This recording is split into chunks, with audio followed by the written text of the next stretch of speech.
ښځه او سړی دا دواړه په دنیا کې اوسېږي. اوس په دې ښځو کې کامیابې ښځې کمې دي، بهترینې ښځې کمې دي، نیکعمله او کمې دیندارې ښځې. نو دا څوک دي؟ قرآن کریم کې الله تعالی فرمایي او اوصاف د دیندارو او د نیکعمله زنانو بیانوي.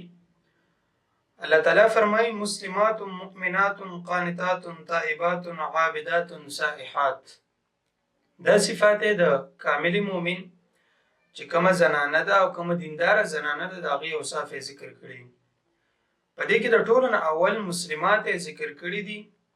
مسلمات مطلب دا دی چې کوم احکامات الهیې د هغې تابعداري، د الله تعالی د طرف نه ورته کوم حکمونه راغلي بس هغې ته یې سر ایښودي او وایي چې کوم حکمونه دي نو په دغې حکمونو باندې به زه عمل کومه.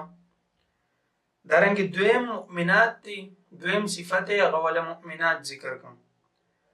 د مؤمنات د دې مطلب دا دی چې عقاید په د دې صحیح، عقیده به د دې مضبوطی. مسلمان خو به یي په ایمان په دایره کې به دننه یي، خو عقیده به هم مضبوطی. عقیده به هم په دې خبره باندې چې د الله تعالی نه علاوه بل څوک د عبادت لایق نشته، بل چا نه زه غوستی نشم، بل چا ته زه اواز نشم کولی. نو دا به مؤمنی، عقیده به مضبوطی، عقیده به د الله تعالی نه علاوه په بل چا باندې نه. دارنګې دریم صفت یې هغه ذکر که قانتات.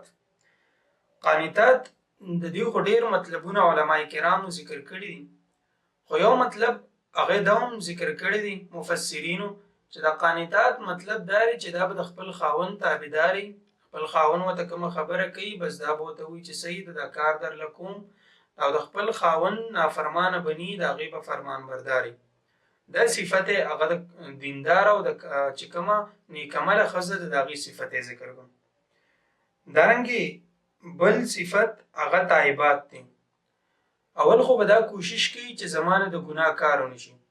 که چېرته په غلطۍ کې د دې نه چېرته د ګناه کار وشو نو دا به تائبات دي، دا به توبه وباسي، دا به الله ته وایي چې زما نه دا ګناه شوې ده، دا ما ته معاف که، آینده به زما نه دا ګناه نه کېږي.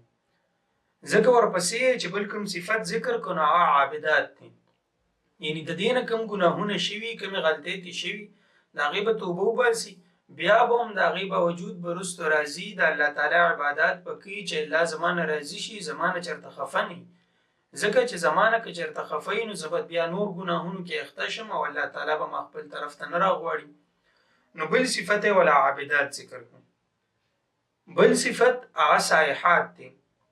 د سائحات د جمهور سلف هغې د سائحات مطلب هغه صائمات اخیستی، یعنې دا به روجهداري، روجې به نیسي، عبادتونه به هم کوي، خو په عبادتونو پسې یې وروسته راوسته چې روجې به ډېرې ډېرې نیسي، نفلي روجې به نیسي، فرضي روجې به نیسي، یعنې تقواداره به وي، د الله تعالی نه به یېرېږي. اوس دا ټول صفات چې په کومې زنانه کې راجمع شو، دغه زنانه دا دینداره ده، دغه اوصاف واله زنانه دا نیکعمله او دینداره زنانه ده. نو کوشش هغه وکړو، سوچ وکړو چې دا صفات په مونږ کې موجود دي، چې کومې زنانه دي دا صفات موجود دي او که نه. که صفات موجود دي خو د الله تعالی شکریه وباسو او دا صفات په ځان کې برقرار وساتو. خو که چېرته دا صفات په مونږ کې نه موجود نو کوشش وکړو چې دا زنانه دا صفات په ځان کې راولي چې دیندار